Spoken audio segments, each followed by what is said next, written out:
Bismillahirrahmanirrahim. Assalamualaikum warahmatullahi wabarakatuh. Alhamdulillah, wassalatu wassalamu ala rasulillah sayyidina Muhammad bin Abdillah wa ala alihi wa sahbihi wa mawalah, amma ba'd. Hadratul muhtaramin, para hadir, para ulama, para jamaah hadirin dan hadirat jamaah Masjid Nurul Jannah rahimakumullah.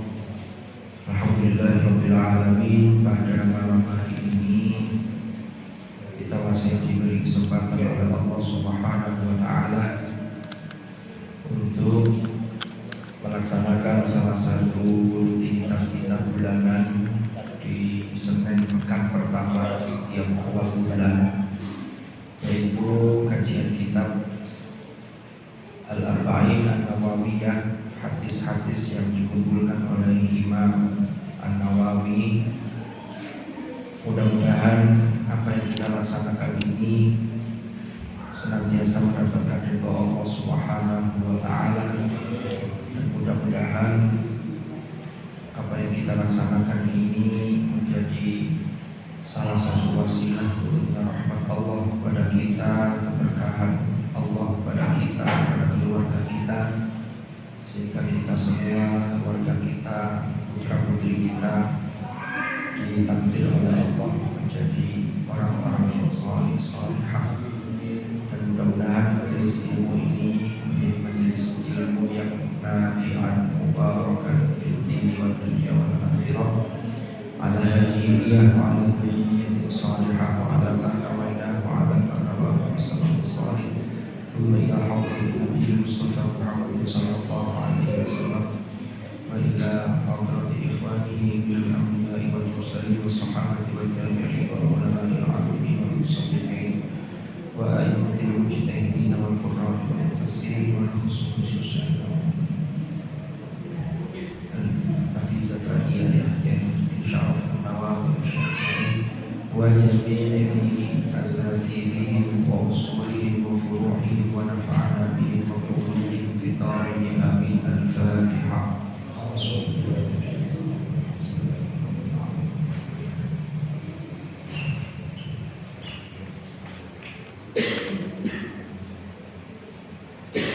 Bismillahirrahmanirrahim. Qala al-muallif rahimahullah ta'ala wa nafa'ana bihi wa bi'ulumihi fid dharain amin. Kita melanjutkan materi pembahasan, masih penjelasan tentang hadis yang ke-7, yaitu ad-dinun nasihah. Jadi agama adalah nasihat. Kemarin sudah kita bahas kisah bagaimana orang-orang yang betul-betul menunaikan nasihat billah. Kemarin dalam kisah itu diceritakan mereka ini rela mempertahankan keimanannya walaupun taruhannya, kalau kemarin cerita itu yang ditawan oleh pasukan Romawi, kemudian tetap bertahan pada keimanannya sehingga dimasukkan ke dalam wali yang besar. Itu yang 2 orang. Yang terakhir kemarin dia tetap mempertahankan keimanannya. Barokahnya malah perempuan yang direncanakan untuk jebak agar dia mau keluar dari agama Islam, agar keluar dari keimanan, ini malah yang kemudian ikut beriman, bersyahadat. Maka sekarang lanjutannya, setelah Rasulullah itu ditanya, liman ya Rasulullah, qala lillahi, lalu yang kedua wali kitabihi. Apa yang dimaksud li kitabihi? Ai al-Qur'ani, yaitu Al-Qur'an. Bagaimana aplikasi atau implementasi dari nasihat li kitabihi? Di sini dalam syarah dijelaskan bimakna al-iman bihi, yaitu percaya terhadap Al-Quran. Para rawuh, para hadirin dan hadirat rahimakumullah. Rukun iman itu kan ada. Nah, dulu sudah pernah kita bahas. Dulu sempat kita bahas juga ini untuk pengingat aja, sekedar mutolaah atau mereview kembali.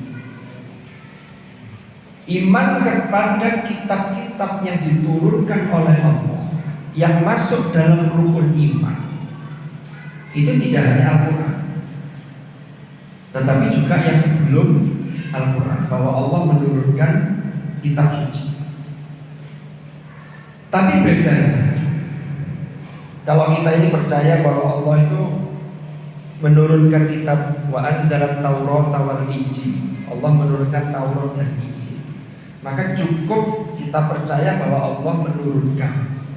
Itu namanya beriman secara ijmali. Tapi ketika Allah menurunkan Al-Quran, itu tidak cukup kalau kita hanya mengatakan saya percaya kalau Allah itu menurunkan kitab suci Al-Quran. Itu tidak cukup.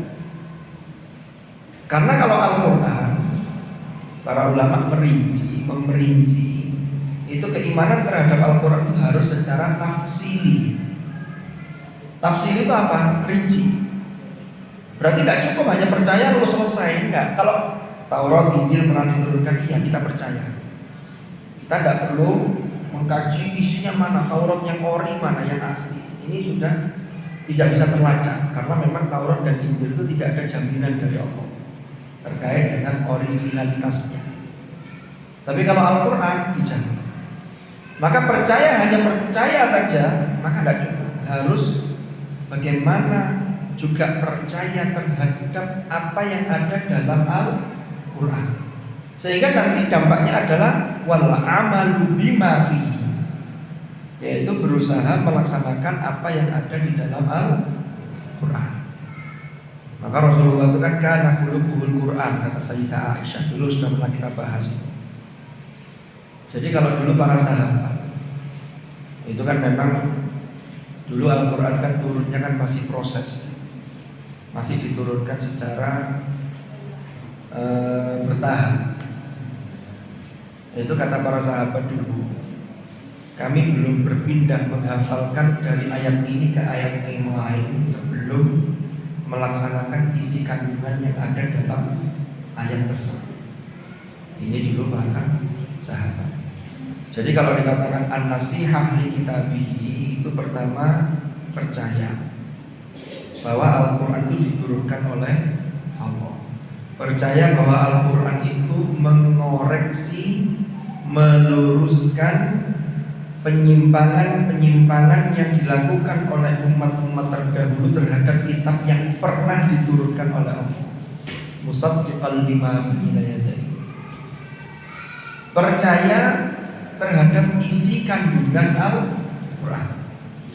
Contoh nih, kemarin di bulan Rajab ada peristiwa Al-Isra wal Mi'raj.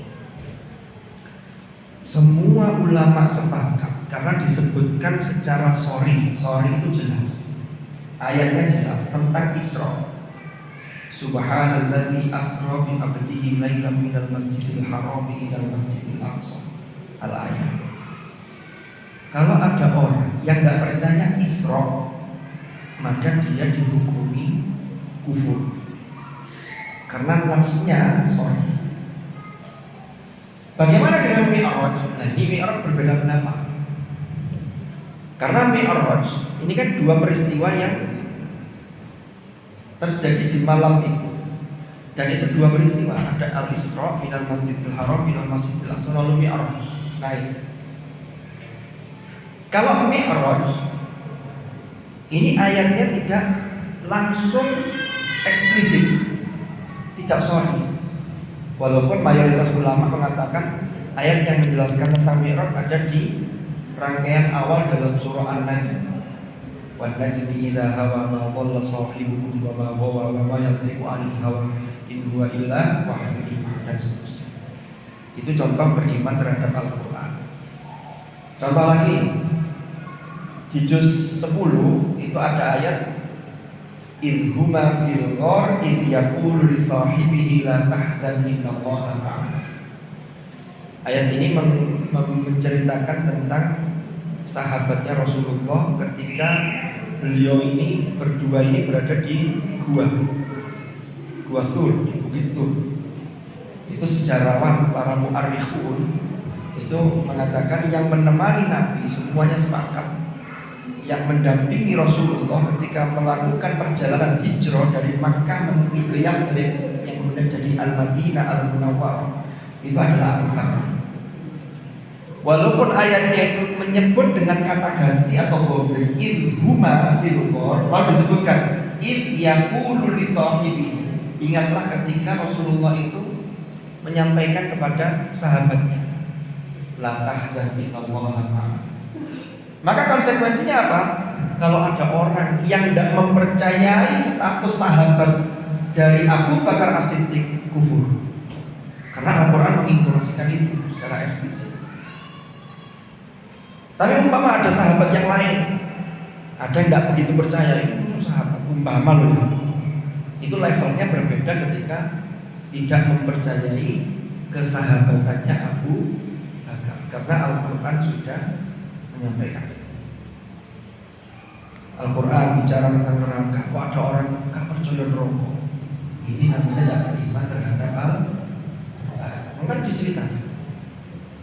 Makanya doa ketika qiyamul lail itu adalah wal jannatu haqqan nar haqqan wa Muhammadun sallallahu alaihi wasallam haqq. Itu semua adalah hak.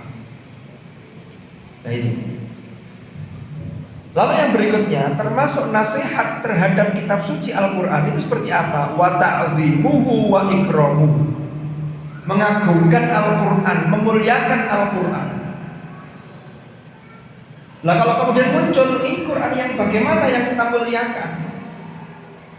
Kalau yang ada di hadapan kita hari ini itu ya mushaf Al-Quran atau sesuatu benda yang di atasnya tertulis Al-Quran, tertulis ayat-ayat Al-Quran. Itu harus dimuliakan. Bagaimana hukumnya? Ada orang habis baca mushaf, habis ngaji, terus mau sholat, mushafnya diletakkan di bawah. Ini kembali ke motif. Yang pertama, tentunya memang ada pendapat yang mengatakan, oh tidak apa-apa, tapi ini sangat disayangkan. Bagaimanapun kertas itu ditulisi kalamullah, ditulisi ayat-ayat suci Al-Quran, maka harus kita hormati. Lah bentuk penghormatan itu boleh jadi setiap orang itu beda-beda, ini soal etika. Tapi yang jelas kalau ditaruh bawah, kok niatnya melecehkan, apa-apa dosa. Tapi kalau tidak ada niat melecehkan, tapi kita ini yang biasa menghormati mushaf, itu tidak enak rasanya kalau ada mushaf, bahkan jangankan satu mushaf utuh ya. Suwean lembaran saja kalau copot protol itu kena angin itu kita segera ambil. Kita cium. Itu sebagai bentuk penghormatan. Kalau ada pertanyaan begini, loh, itu kenapa kok mushafnya dicium-cium gitu? Rasulullah kan tidak pernah melakukan. Zaman Rasulullah itu memang mushaf belum terkodifikasi. Dulu guru saya itu pernah memberikan pengetahuan para hadirin dan hadirat, hanya sekedar ilustrasi, sebuah analogi kecil saja. Al-Quran itu kan surat cinta dari Allah. Jadi kalau guru saya dulu mengibaratkan Quran itu ibarat buku petunjuk. Kalau kita ini beli barang-barang elektronik, beli HP, beli TV, itu pasti disertai buku petunjuk. HP tidak boleh terkena air, misalnya ada gambarnya air, disiram. Ada gambarnya air dalam bak gitu ya, rendaman gitu, disiram. Kok umpama HP dengan kotor lalu cara nyuci itu langsung dimasukkan mesin cuci atau direndam, selesai. Ya mungkin ada HP-HP yang level-level kayak yang panjenengan itu yang mungkin kena air tidak apa-apa, tapi kan biasanya percikan. Tapi kalau sampai direndam itu kayaknya nggak tahu sudah ada apa belum yang bisa direndam. Ya. Lalu isinya itu kan peringatan, isinya itu kan petunjuk. Kalau ingin selamat, kalau ingin barangnya awet, maka itu petunjuk. Allah ketika menciptakan manusia, manusia itu kan makhluk itu ciptaan, khalq. Penciptanya namanya Al-Khaliq. Yang paling kompleks dan dianggap paling sempurna dalam konteks penciptaan makhluk itu manusia. Dibekali dengan fu'ad, ada akal, ada hati nurani, kan begitu. Ditiupkan ruh setelah jasadnya, wa nafakhtu fihi bir ruhi, setelah fa idza sawaitu, setelah jasadnya sempurna. Di petunjuknya begini, manusia jangan melakukan ini. Kalau buku petunjuk dilarang, kira-kira apa yang terjadi? Rusak. Tinggal nanti kerusakan itu macam-macam. Tinggal seberapa jauh pelanggarannya. Ada kerusakan itu yang langsung. Biasanya yang langsung itu contoh. Ada larangan dalam Al-Quran itu wa qadha rabbuka alla ta'budu illa iyyahu wa bil walidayni ihsana. Kan itu perintah berbuat baik kepada orang tua. Orang kalau durhaka terhadap orang tua itu biasanya seringkali azabnya itu disegerakan. Bentuknya macam-macam. Uququl walidain. Uquq lawannya kalau yang baik kan birrul walidain. Ada yang orang melakukan pelanggaran itu kerusakannya itu bertahap. Tapi tambah rusak. Nanti endingnya di neraka. Endingnya di akhirat di neraka. Nauzubillah. Wala taqrabuz zina innahu kana fahisha. Ada orang melakukan zina. Ini pasti akan mengalami kerusakan. Yang paling bahaya itu kalau ada orang melakukan dosa, dia merasa bangga dengan dosanya. Ini yang paling bahaya. Nauzubillah. Dan Al-Quran itu kan berarti surat cinta dari Allah. Karena kasih sayang Allah. Makanya kalau dengan pirsani surat Ar-Rahman itu kan dimulai dengan Ar-Rahman. Ar-Rahman itu sifat Allah yang maha kasih sayangnya itu luas tanpa batas, itu mencakup semua makhluk. Kalau Ar-Rahim spesifik untuk orang beriman. Lanjutannya apa? Allamal Qur'an. Bentuk kasih sayangnya itu Allah beri petunjuk, Allah ajarkan Al-Quran. Nah, bikin selamat jadi. Makanya nanti tingkatan petunjuk Quran itu kan kalau disebut di dalam surah Al-Baqarah 184, ya kan? 185 itu kan. Syahrul Ramadan alladzi unzila fihi al-Qur'an hudan linnas, petunjuk bagi manusia. Jadi Quran itu petunjuk bagi semua manusia, baik mukmin ataupun kafir. Inilah yang kemudian disebut dengan ummatud dakwah. Jadi umat yang menjadi sasaran dakwah itu semua. Karena Allah tidak turunkan lagi kitab setelah Al-Quran. Ini kitab terakhir dan berlaku sepanjang zaman. Nah, nanti yang mau menjawab ajakan lalu mau memanfaatkan Al-Quran itu sebagai petunjuk, ya, maka nanti ada namanya hudan lil muttaqin. Kalau sudah al-muttaqin, orang-orang bertakwa, ini namanya ummatul ijabah. Nah, kalau ummatul ijabah ada orang yang sudah beriman, tapi kan level takwa ini kan macam-macam. Iman itu kan punya satu dasar, satu pondasi, beriman. Tapi kan prestasinya kan macam-macam, prestasi kebaikan. Nah, prestasi ini namanya takwa. Nah, nanti antar orang yang bertakwa itu levelnya bisa beda-beda. Al-Hujurat mengatakan inna akramakum indallahi atqakum. Jadi grade-nya itu namanya ummatul ijabah. Bagaimana respons audiens setelah Al-Quran itu lalu dia beriman, lalu Al-Quran dijadikan sebagai petunjuk. Ada yang rotok setengah-setengah, ada yang betul-betul dipakai, kan begitu, macam-macam. Itu nanti yang disebutkan dalam surah Fatir. Tsumma awrasnal kitaba alladziina istafaina min ibadina. Ya itu dipilih sudah beragama Islam, sudah beriman, sudah satu anugerah yang luar biasa. Tapi ternyata masih ada levelnya lagi. ya kan?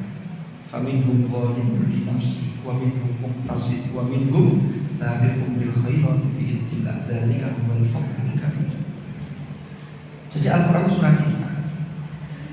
Lah kalau itu surat cinta, maka harus kita perlakukan dengan luar biasa kalau kita ini betul-betul menganggap itu surat cinta dari Allah, dari Tuhan semesta alam. Maka penghormatan itu suatu keniscayaan.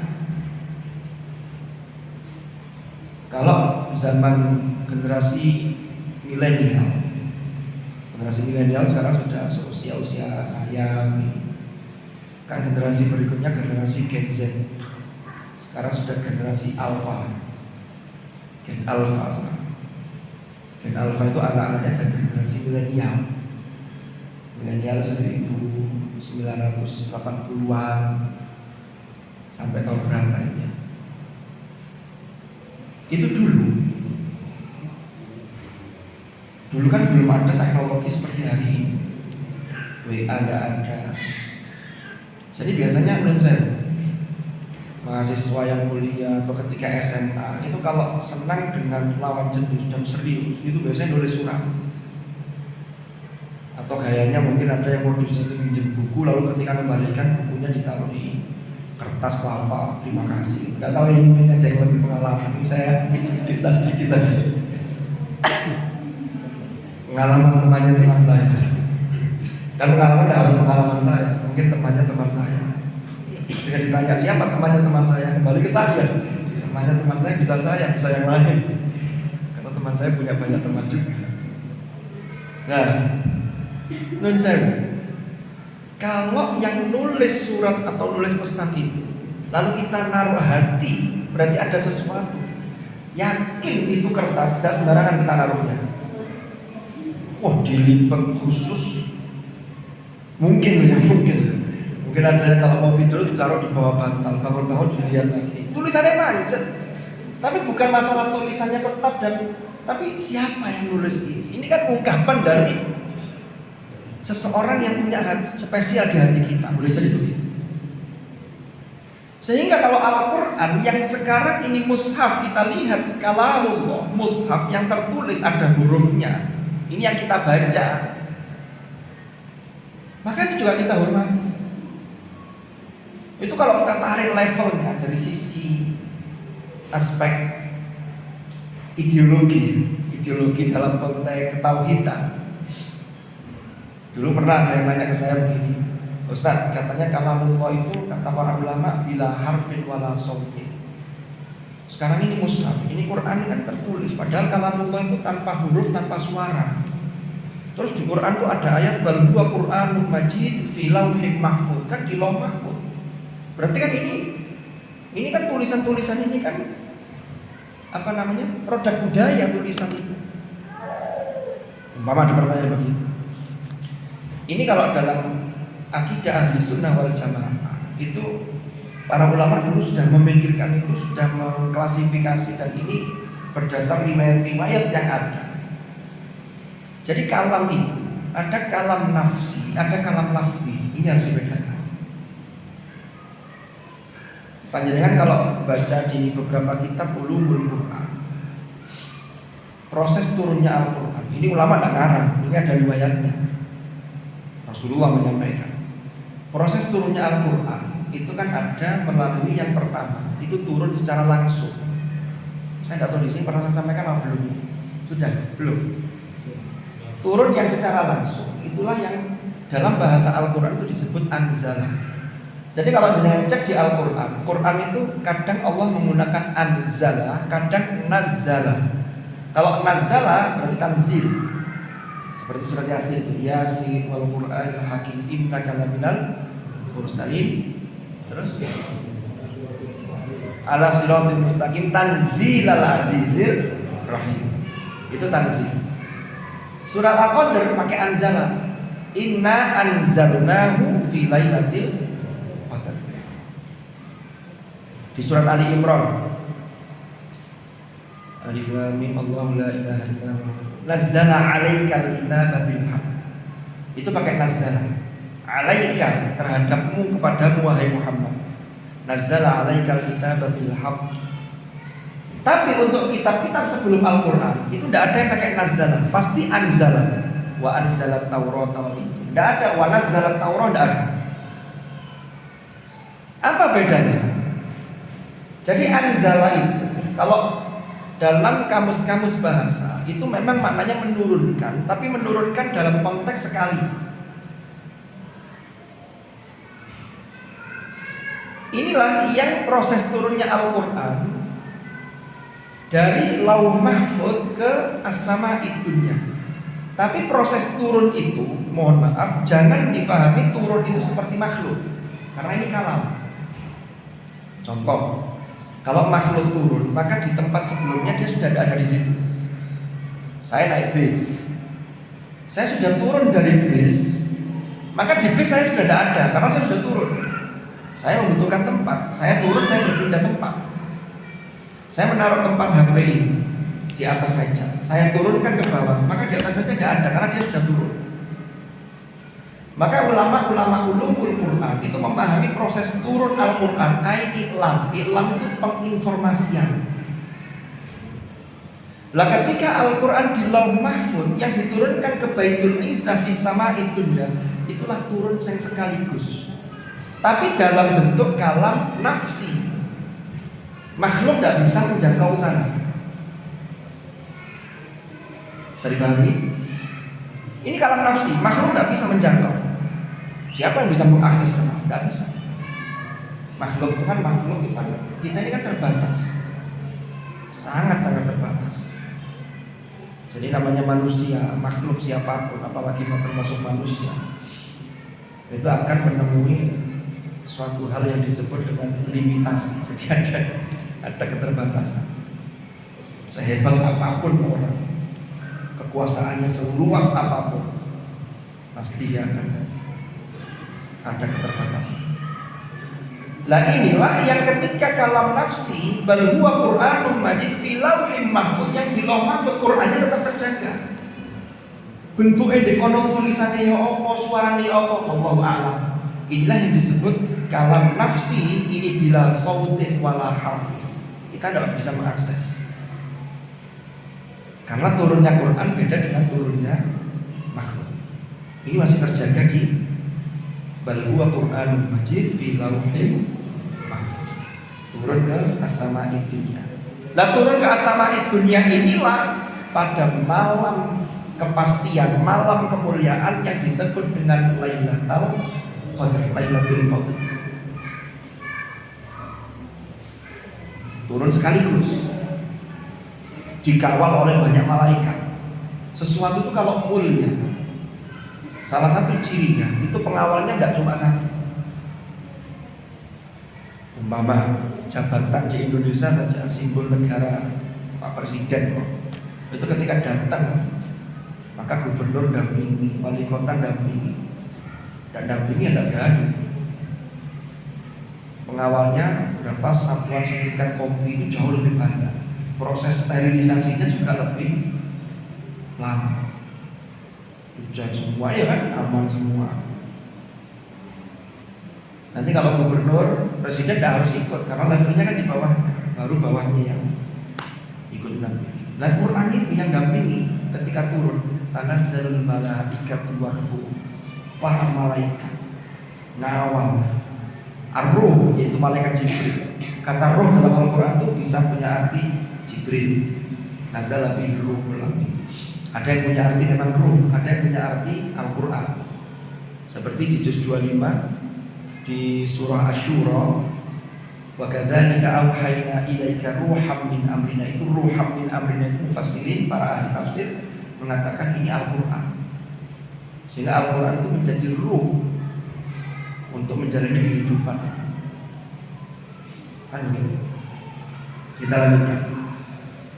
Lalu dari As-Sama'id Dunya di Baitul Izzah fis Sama'id Dunya, ketika diturunkan ke Rasulullah, dibawa oleh Jibril, disampaikan ke Rasulullah, ini yang butuh proses. Ada periode Makkiyah sebelum Nabi hijrah, ada periode Madaniyah setelah Nabi melaksanakan hijrah ke Madinah. Makkiyah itu turunnya tidak harus di Mekah, Madaniyah itu tidak harus di Madinah. Pernah ketika peristiwa Haji Wada. Haji Wada kan berarti di daerah Mekah, terus di Mina. Mina itu kan wilayah kota, bukan di Madinah. Tapi karena turunnya setelah Nabi hijrah, maka masuk kategori klasifikasinya adalah Madaniyah. Itu periodisasi. Itu para ulama membuat keilmuan itu untuk apa?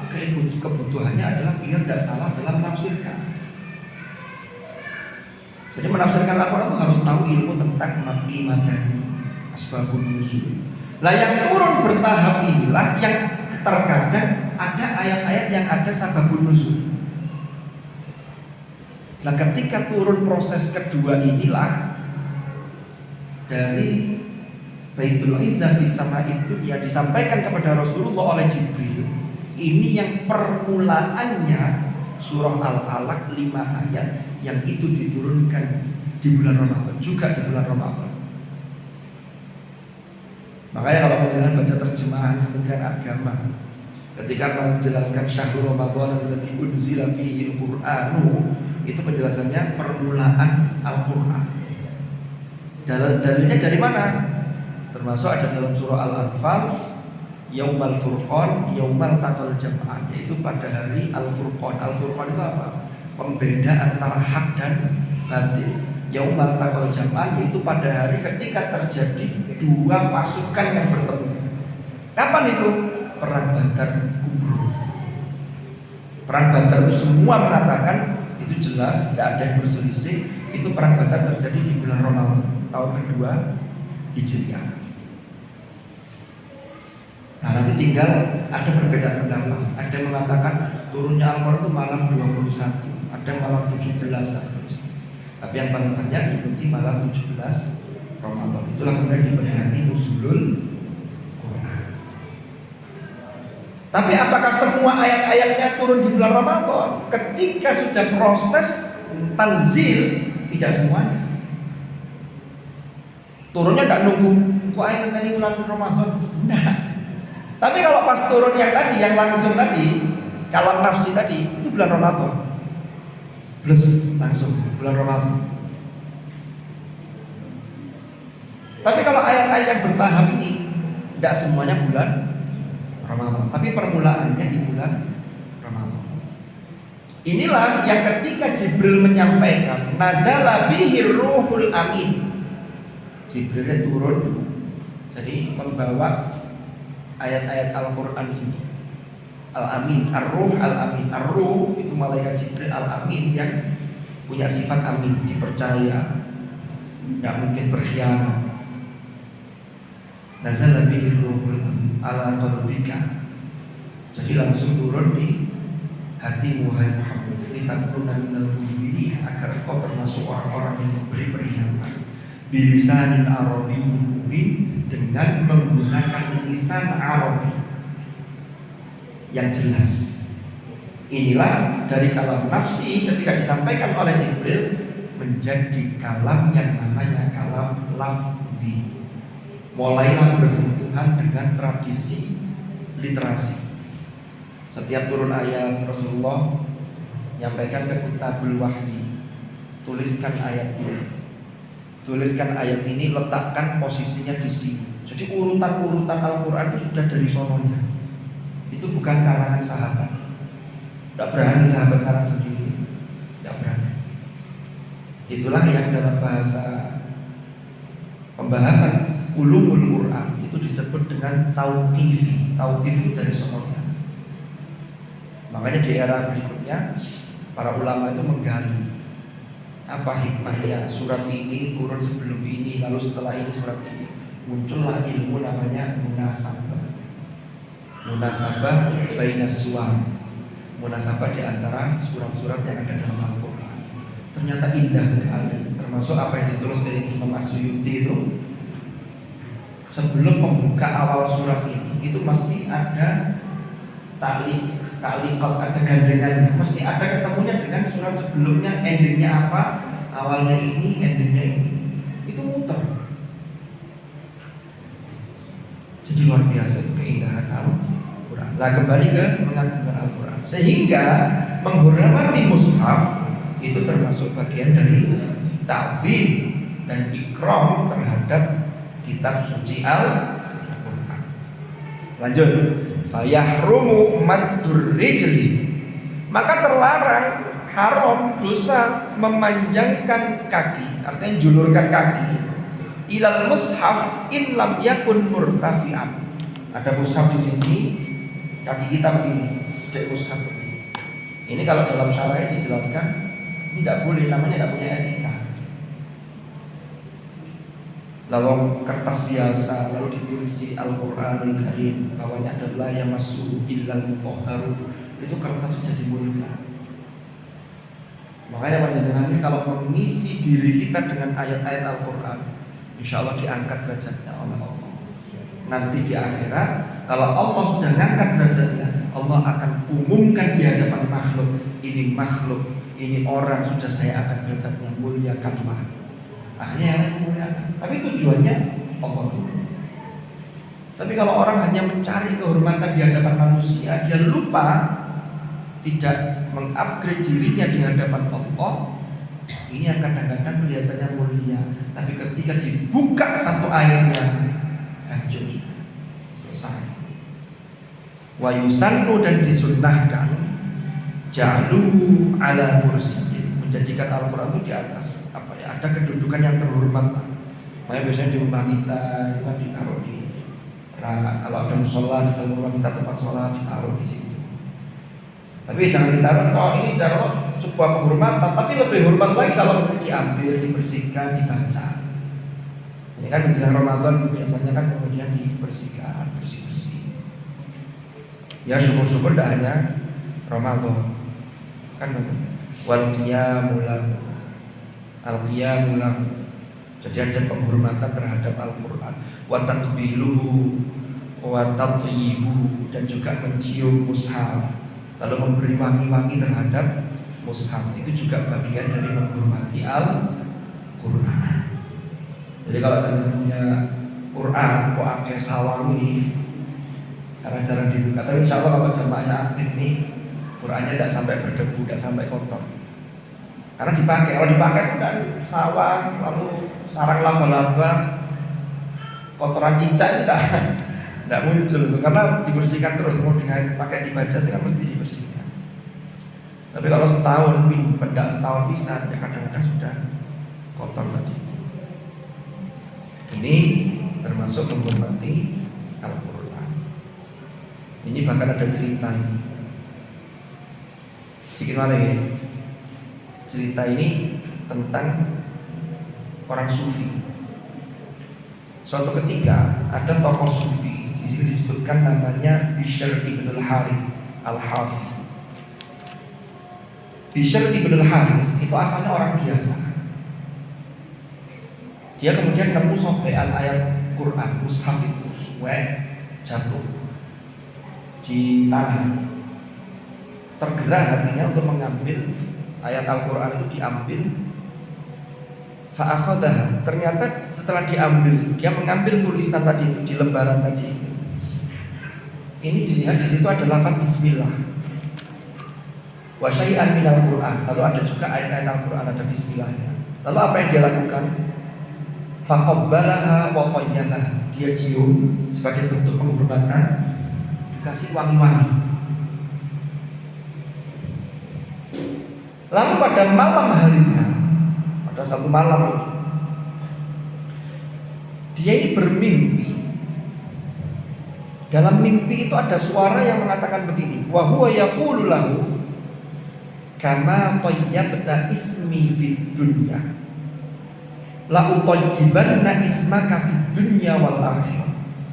Jadi suara itu mengatakan begini, sebagaimana engkau sudah memberi wangi-wangian, menghormati namaku ketika di dunia, maka sungguh aku akan mengharumkan namamu di dunia sampai di akhirat.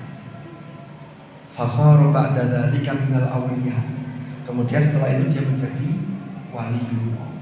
Jadi cara orang jadi wali itu nggak pernah diketahui, termasuk dari cara-cara yang sederhana menghormati tulisan Bismillahirrahmanirrahim dan beberapa ayat Al-Quran, dicium, dikasih wangi-wangi, diberi tempat yang terhormat. lalu dia bermimpi seperti tadi itu. Ini termasuk penghormatan, termasuk nasihat terhadap kitab suci Al-Quran. Mudah-mudahan kita termasuk orang-orang yang senantiasa melakukan an-nasihat di kitabillah, yaitu kitab suci Al-Quran. Apalagi ini tinggal 2 pekan lagi kita akan memasuki bulan suci Ramadan.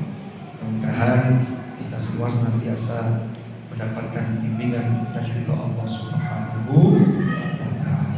Wallahu a'lam bishawab. Kita cakap kata kita akhiri, mudah-mudahan manfaat, mudah-mudahan barokah. Al-Fatihah.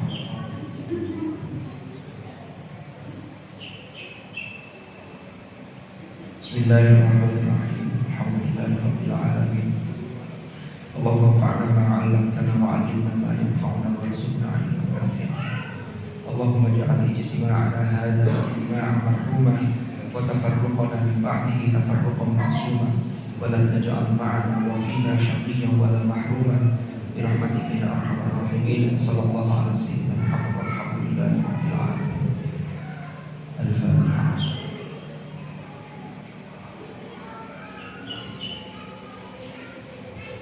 Subhanallahumma wa bihamdika asyhadu an la ilaha illa anta astaghfiruka wa atubu ilaik. Sallallahu ala sayyidina Muhammad alhamdulillahirabbil alamin. Hadallahu wa iyyakum ajma'in. Assalamualaikum.